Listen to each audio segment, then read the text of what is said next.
Welcome to the Out of Home Insider Show, where we are the loudest voice in out of home, bringing you tips, tricks, insider insights, and that is what today is all about, insider insights. I'm joined by Brian Rappaport, somebody that you've known around the industry for a while. He's set up his own shop, Quan Media Group in New York, where he joins us live from today. Brian, thanks so much for being on the show. Yeah, thanks so much for having me. This is a nice way to end the week. Definitely is. It's been a crazy week. The world's a changing place. We set this up about 2 weeks ago, and it was a different time then. We were going to do this in person in New York City, but it's a different time now. To understand where we are today, though, I think it's good to sort of reflect on where we came from. You're a staple in the out-of-home space, but tell us a little bit about your origin story. How did you get to where you are today with Quan? Yeah, I mean, it's kind of funny. I found this industry completely by accident. One of my best friends was working at Zenith Media back in 2007. I needed a full-time job after finishing up a quick little project job at the National Basketball Association. I applied for a junior print negotiator job at Zenith, ended up getting it, really fell in love with the agency space, worked in print for a while. And as Zenith grew and continued to win some really great clients heading into the 2010s, they kind of shifted me over to the out-of-home space, and that's really where I found the deep-found passion for this media channel. I started working on Sonic Drive-Thru and then Delta and Verizon and some really incredible brands. And as Zenith kind of transformed as an agency, I started doing a little bit less out-of-home, and that's where I realized that I wanted to spend 100% of my time. And that fortunately coincided with the rise of Rappaport, which is the out-of-home buying arm for Interpublic Group. And, like they say, right place, right time. Rappaport needed an associate media director. It was the right move in my career for sort of a step up. And I stepped into Rappaport just as they started handling the out-of-home buying for Media Hub, Mullen Lowe, and Hill Holiday. And it was amazing. I basically walked into an agency that was, I don't know, I try to find a good analogy, like a sports team that has like all of these young players, and then over the next 5 years, like wins, starts to win their division, wins championship, like my 4.5 years that I spent at Rappaport were insane. We had phenomenal leadership.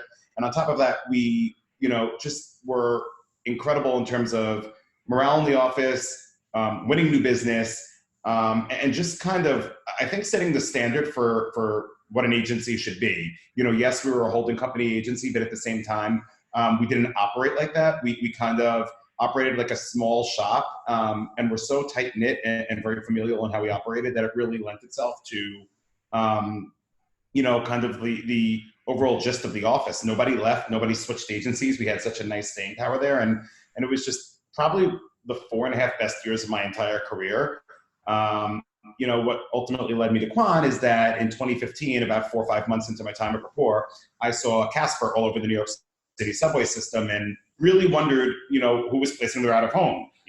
At this point, when you're in the agency world for a while, what agency has HBO, what agency has Verizon, who has who. But I didn't know who had Casper, and found that they were basically buying their out-of-home directly. Reached out to the founder, Philip Krim, got a meeting within a week and sat in a room with him and basically said, this is what I do and this is why you should work with me. Let us help you scale, your out-of-home efforts. And literally the next day he emailed me and said, I really liked meeting with you. I want to work with you. What are the next steps?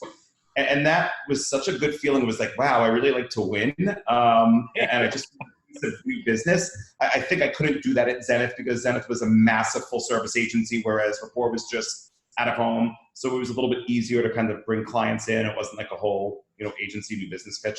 So I brought in Casper, and after that, it just kind of, became a deep found love for working with brands one-on-one. I was overseeing some of the best agencies in the country from an out-of-home standpoint, as my quote-unquote day job. But after Casper came, Thinks, and then Third Love, and Daily Harvest, and Roman, and Quip, and Billy, and Luminary, and it just kept building where it got to the point where people were emailing me, hey, I got your name, from so-and-so. They said that you helped them with their out-of-home strategy. We're looking to launch out-of-home. We don't know what to do, or how to buy Chicago, or how to buy Boston. And 4.5 years in, I just kind of realized, like, hey, there is no shop out there that really caters to this growing sector. Like, there are some smaller shops that, like, yes, have some D2C clients, but there's not one real shop that's like, we know how to grow a D2C brand from a $50K budget to when they have a $1 million budget to when they have a $5 million budget. We know, there's no one shop that teaches them what markets are best for them based on what consumers are trying to reach, based on how their sales are performing. And that was my real, true, like, I guess, I don't know, deep-rooted passion in finding Quan. I wanted to open up a shop where we could deliver a personalized approach to, buying and planning out of home for CMOs, directors of growth, directors of acquisition who had no real knowledge of the industry, and want to kind of learn more. And do you find that there is that big education gap specifically on out of home? I know you take a really data-driven, that bespoke approach to out of home. Anyone can spend $5 million in a market. Anyone. To intelligently spend 50 grand because you know that the next 50 depends on this 50 making 250. To do that right, is it the education gap? Is it access to the education? It is a lack of education. That is my biggest hurdle. That's the biggest challenge. It is.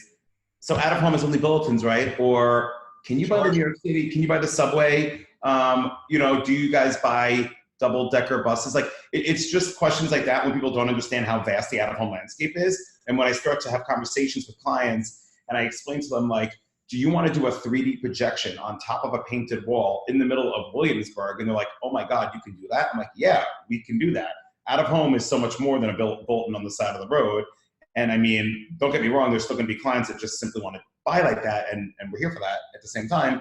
But for me, it's the most fun when I educate, a client on what really the out-of-home landscape is, and then they start doing some of the fun stuff in it. Because that's really what advertising is, right? It's equal parts science and equal parts art, and it's being able to do a 3D projection on a painted surface in Williamsburg, and they go, oh, I didn't even know you could do that. Well, right. I didn't know that you could do this with a painting. Totally. Do you look at the format as sort of your canvas in how you approach a client's campaign? I'm a creative person. That's just who I am. I've always been that way. I really think outside the box. I'm wild and I'm wacky. And, for me, like, it's never been our job or, where I've been, whether it's Zenith, Rappaport, Quan, like, to come up with creative concepts for clients. But when clients let you do that, that's where you really, get to shine and show that you're a true partner. And I think for me, that really was in the forefront at Rappaport, because a lot of the agencies that we worked with there were true partners to us and like looked to us to be the out-of-home expert. Like they were like, what can we do in this market for this client? And, we would sit at Rappaport, our whole office, regardless of what account we worked on, and brainstorm to try and come up with some really amazing first to market concepts. And, I think some of the coolest stuff that's been done in the last 5 years in out-of-home have come out of Rappaport. And that's not me being biased because that's where I worked. I mean, we don't have enough time, but if you did your Googling and you did your research, the experiential and non-traditional world of out-of-home has heavily been penetrated by Rappaport in the last 5 years. And that's kind of, where the most fun in working this industry sort of stems from. Yeah, really. Anytime that I'd say maybe 1 in 3 out of the activations that you see get picked up and people talking about has Rappaport tied to it in some form or fashion. And you described it, right? You described a culture where it fostered that and really promoted that, and you were exchanging ideas across accounts. And how much of a miss do you feel like that's commonplace in the out-of-home agency world? Do you think that that's maybe one of the biggest opportunities for brands to get better? I think brainstorming and utilizing, your coworkers and your peers is the best way to really help, your client. And unfortunately, as an agency grows and gets bigger, there's going to be less than that. But I mean, I was working at an agency with 8 to 10 people, and, it was very easy for everyone to turn their chairs around and devote 20 minutes to kind of brainstorming for a given client. I think that like everyone brings their own ideas and experience to the table. And I think every agency that's out there, has such good talent and good experience that, like, I think that's a big miss for some people is don't be afraid to talk to your coworker and ask them, how would you approach this? That coworker may be working on a completely different piece of business, but if they're a true peer, they're going to give you the time of day and try and help you, with what you're looking to accomplish for your client. And that can really bring so much benefit to it. I see the world through one lens and you see it through a different lens. And maybe there's something that I'm doing, something that I love that you do is using the capabilities behind digital, and specifically the weather trigger that you're doing with Roman, or was it Roman Rowe? So, we use, in fact, we just used a dynamic script to help take workload off of the creative team. I had a client wanted to do a bunch of thank yous in a bunch of different formats on digital. I said, rather than you do 4 designs for 46 different creatives, that's just going to, why don't we just use a dynamic script on digital and be done with it. And the creative department was over the moon. So, you're using the dynamic. What percentage do you see of campaigns? And there's probably no correct number, but is that an opportunity for brands to have more fun with the format? Yeah. We're going to do digital. I think that brands need to start to utilize. Look, I think the digital out of home is such an important part of our industry, and obviously that's leading to the growth of out of home year over year. But I think that, like, when you were talking about a top 5 DMA that really has multiple digital formats, like, a brand should really be thinking, through the lens of what can I do that is going to make this campaign, further amplified. Look, if you're running digital billboards in Charlotte, there's only so much you can do there, and it's no offense. I mean, you could do day parts and weather triggers, and I get it. But if you're in a market like in New York or even a Boston now, or a Chicago, like, you can really be creative with what you're looking to accomplish through digital out of home. And you're talking really about transcending just what we think about as digital billboards on the side of the road. It's screens at malls. It's the back of a taxi. It's all of these different places that you can be. Is that what you're alluding to?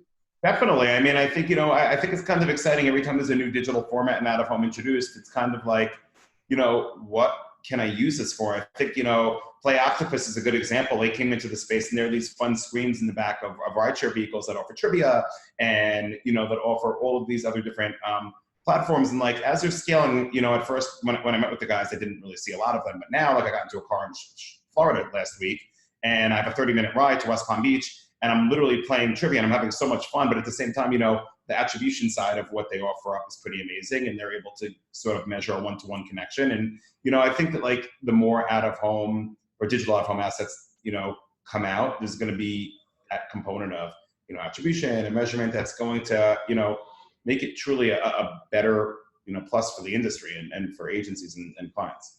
And where does data and audience insight, where does that come into your process? Is it on the planning side? Is it on the measurement side, on the back end? Is it all the way through?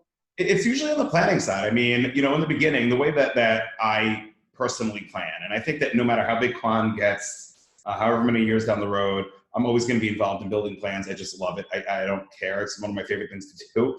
I like to think audience first when I'm building out a plan. Like, where is this target audience, for this brand? Which is why it's such a plus when a brand takes the time to give you a proper brief. Like, here's the core audience. Here are their habits, their psychographic traits, where they may be during the day, what they do for hobbies. Because, with what we have now on the audience measurement side, or at least the audience analytical side, there's a real firm way to plan out of home so strategically that you are actually in front of the audience that a brand is trying to reach. And, I am the biggest lover of brand awareness campaigns, because if someone's going to give me $1 million and say, we're looking to do brand awareness in New York City, I'm going to have a blast. There's so much you can do.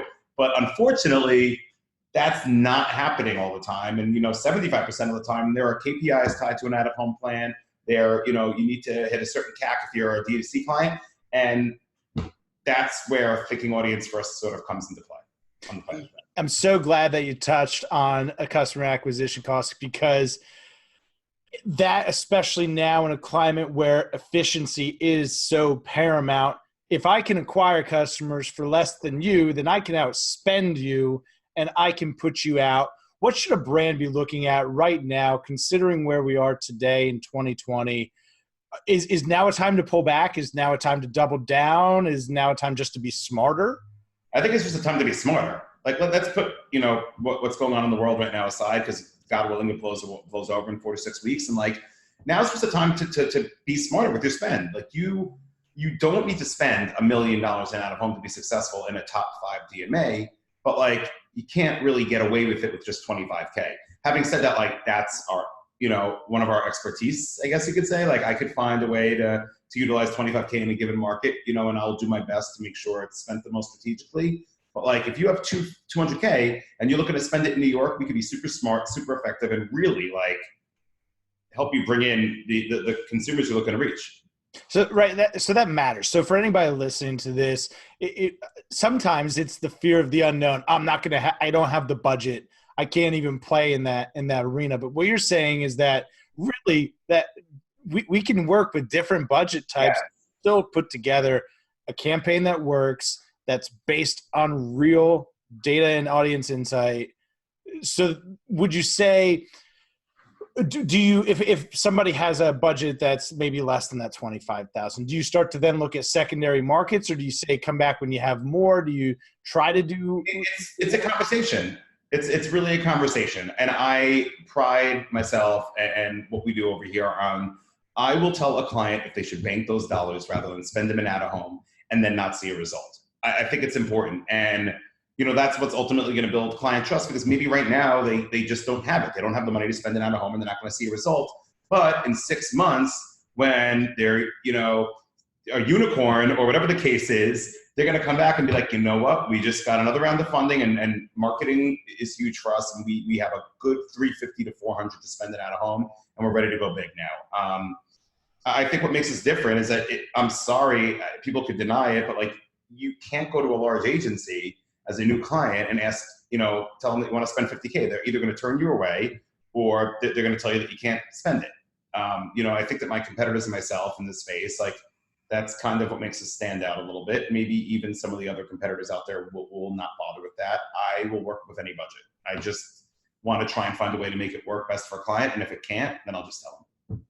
And that's something important. We talked about a little bit before, the show here, that we live in a world of abundance, right? There's enough for all of us to be successful. So there's no reason to turn somebody away, maybe just because of budget, but being able to make a good recommendation that says, hey, Brian, you know what? I really want to work with you, but I couldn't do the best job for you right now.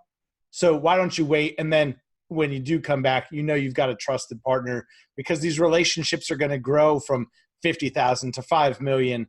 There's a lot. This is a long road, and it can be tempting to take that first dollar. You have to play the long game, because there's so many clients that I've worked with where literally I've put together 5 to 10 different approaches, and I keep thinking they're going to buy, and they're like, now's not the right time, or we're not ready, and they disappear, and I forget about them. And all of a sudden, 6 months later, they're back, and they're like, we want to see one other approach, and then they sign off on the buy, and they're like, now's the right time for us. And that's why, like, it's all about client service. It's such a cliche thing, but it really is about client service. It's so important. I just listened to a book called A Spy's Guide to Strategy. It was written by this former CIA case officer, and he talks a lot about starting with the other person's end game. So he was talking about working intelligence assets, but it's really so much of what we do, right? What's your end game, right? Your end game might be different than mine, and it might be different than client A, and it's different than client B. And if we can keep in scope what somebody's end game is, what is the thing they're trying to accomplish right now, and how we fit into that? Because I feel like so often we're thinking, I got to sell space right now. I need a campaign right now.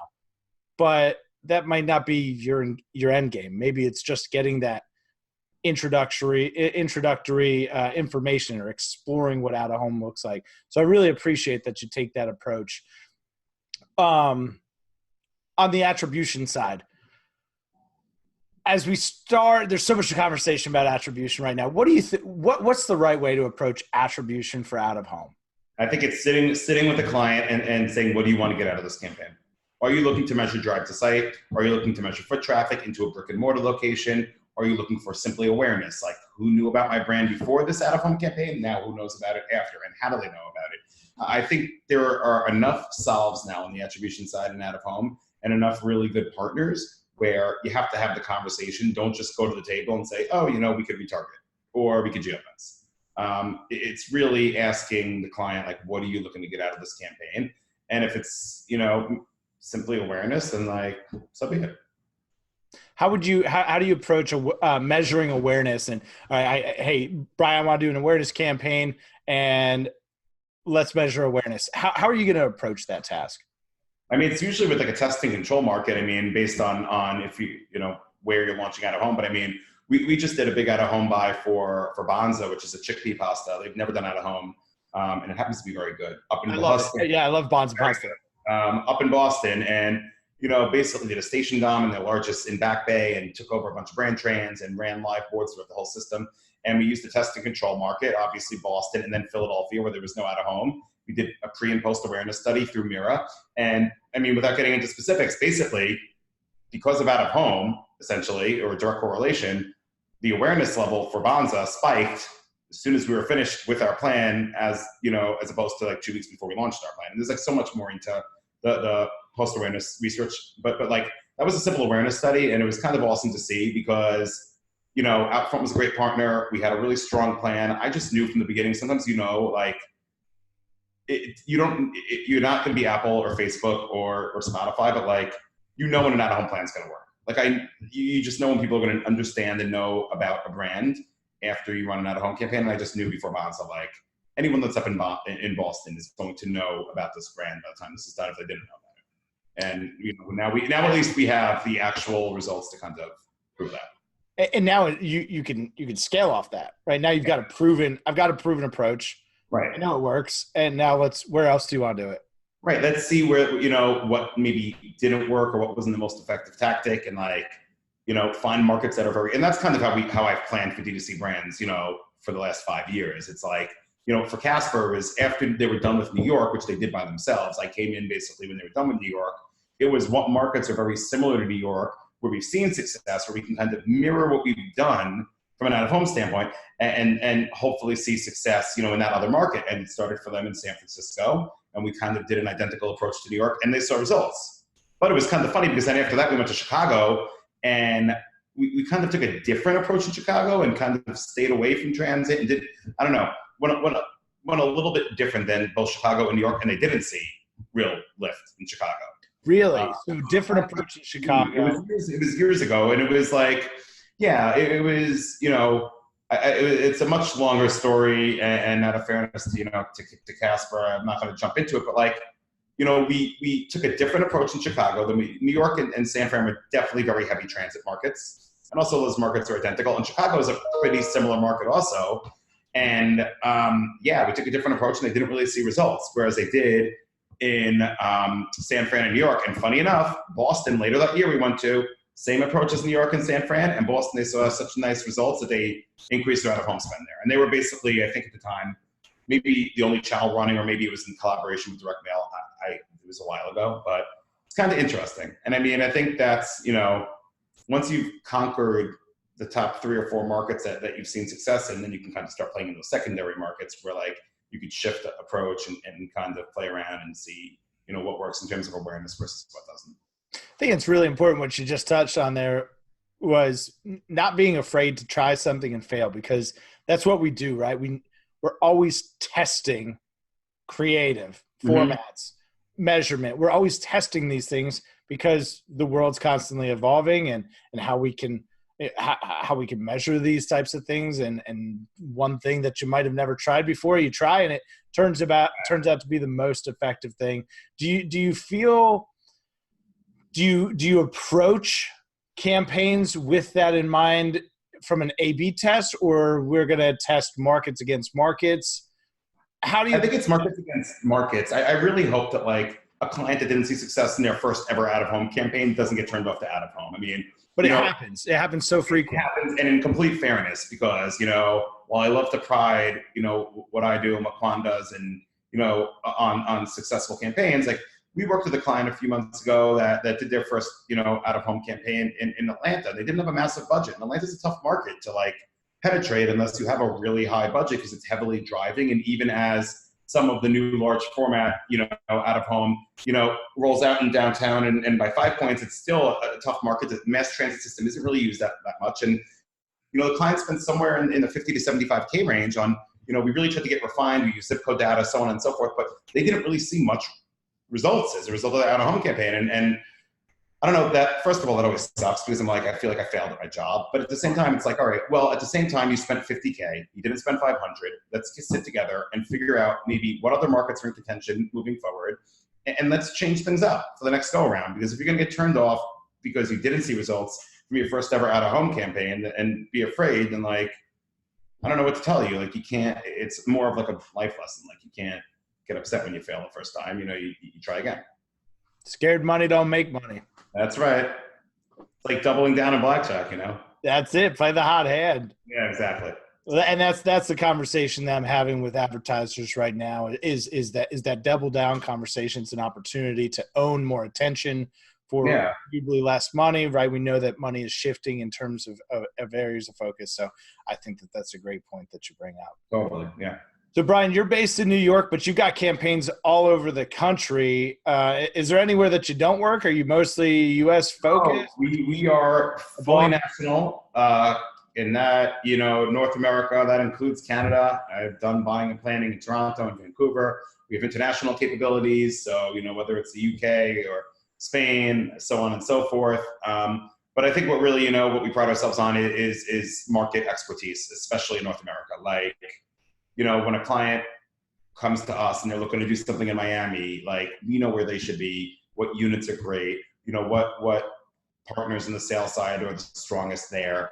And we try and help guide them. And like, we want to host market rides and we want to educate clients on market nuances. And I think it's really important. And like, look, I don't want to go ahead and speak ill of competitors in this space who may have more automated approaches to buying and planning out of home, because I think that there's a niche that needs to be filled all over the place. But I am a firm believer in that cannot be the end all be all for your out of home buying and planning needs.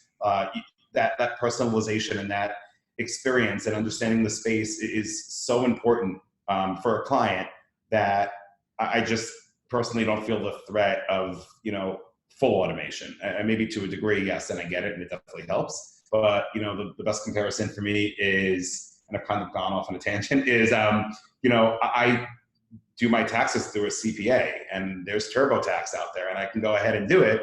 But what's to say that in 2 years I get an email from the IRS or a letter from the IRS saying that I owe an additional $5,000 because I accidentally forgot to file something, or something was incorrect. And I know with the CPA it's going to be perfect, and they maybe get paid a little bit, of a commission or whatever it is, but they've earned it because they've helped me accomplish what I'm looking to accomplish. So. And you see that shift happening, not just in our space, but sort of in the world in general. I want some human interaction. Yeah, it's great that I can buy things with one click on Amazon, but I prefer to have a conversation with Brian here than, maybe just going to an automated platform looking at, some photo sheets and all right. Totally. And people are going to claim turnaround time and say, oh, but I could do this get it real live inventory. It's all of that is like, look, I hate to promote myself like this, but like, if you really need something in 24 hours, like, we'll make it happen. We're good. It's turnaround time and deliverables are never going to be compromised. At least on our end, that's kind of been number one for me. Client service, obviously number one, but like, meeting deadlines and coming in before them has always been just how I've operated since I've been at Zenith. So, that's kind of what I instill on people that I work with and how we're going to kind of build this thing. It reminds me of my high school days, souping up cars and stuff. We had a saying, cheap, reliable, fast, pick two. If you want it fast and cheap, it's not going to be reliable. Reliable and fast isn't going to be cheap. And it's really the same with picking a partner for your advertising. Hey, I'd rather take the time and have a bespoke plan that I know is going to be executed seamlessly at every level than just going quick and turning something around. Yeah, totally. I think that there's a lot of value to that. Brian, how can people get in touch with you? We've got listeners all over the world. I think we're up to 11 countries as far away as the Philippines.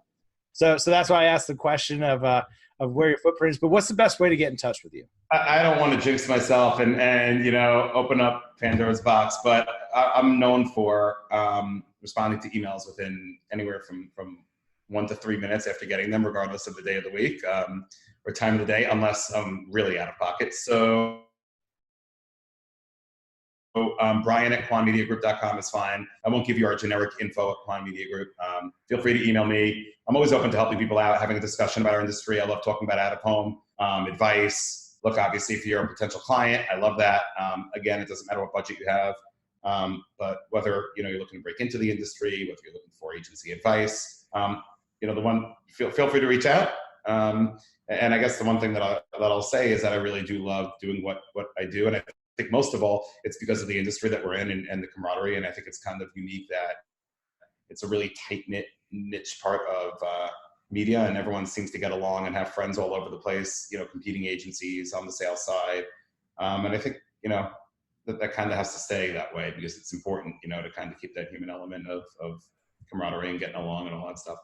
I absolutely agree. I just jumped on Jason Hansen's little lunch meeting from Rappaport on Zoom, and we talked for 20, 25 minutes just about life, about what's going on. And you and I were able to connect here today. It really is a great community. It's a great industry to be a part of. for prospective clients, one thing that I personally love about Brian's approach is the planning side and putting together a bespoke plan, coming from the digital or the online marketing space and understanding how to put together an audience. And then ultimately, who do I want to talk to? Where do I want to talk to them? And how are we going to execute all this? I love the approach that you deploy from a planning standpoint. So from a little fanboy here, I appreciate you leading the charge on that, because there's so much opportunity to do such a better job for clients and out of home to prevent those bad first experiences that make it twice as hard to get somebody to come back and try it again. So doing it right the first time is good for the industry. It's good for everybody. Everybody benefits. So Brian, we'll make sure to include your email in the show notes below. This has been a lot of fun. Yeah. I hope that has for you as well. Definitely it has. Thanks for the time. Have a great weekend. Stay safe, and I appreciate it. You do the same, and we'll talk to you soon. Everybody, thanks for listening. This has been the Out of Home Insider Show, and we'll talk to you guys next time.